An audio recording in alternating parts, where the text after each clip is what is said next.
The Charlestown Navy Yard is located in Charlestown, Massachusetts, to the northeast of downtown Boston. Operational from 1801 till 1974, the Charlestown Navy Yard was one of the first shipbuilding sites in the country. It has been referred to as the Boston Naval Shipyard since 1945. Acting upon the orders of Congress, the Secretary of the Navy opened the Charlestown Navy Yard and 5 other shipbuilding facilities across the country to build ships for the nation's defense. One of the first ships built at the Charlestown Navy Yard was the USS Independence. Other types of ships built at the Navy Yard include barracks ships, destroyer escorts, destroyers, motor tugs, submarines, and tank landing ships.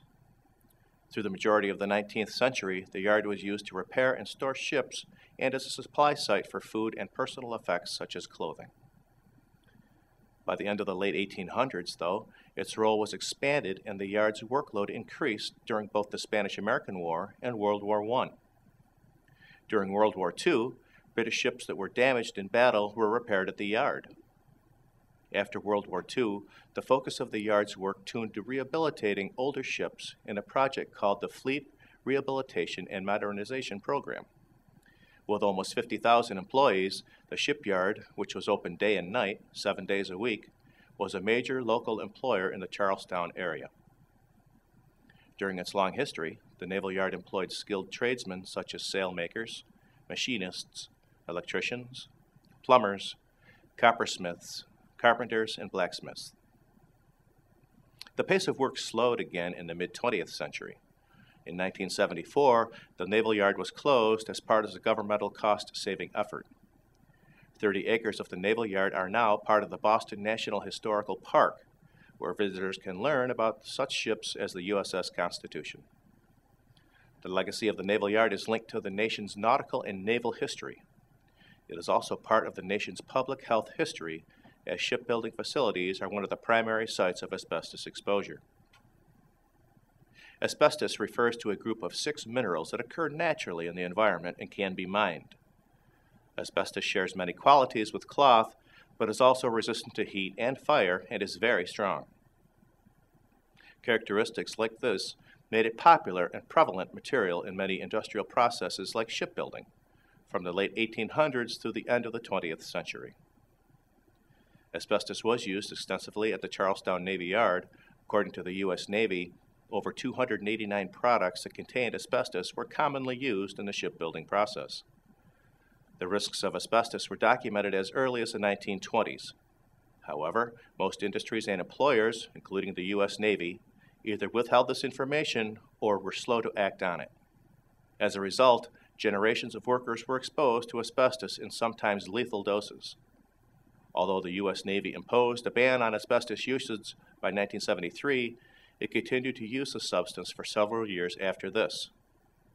Most uses of asbestos were banned by the Environmental Protection Agency in 1989. Asbestos exposure occurs when particles of asbestos become airborne and are inhaled or swallowed by workers. These particles become lodged in the lungs, the chest wall, or the abdomen.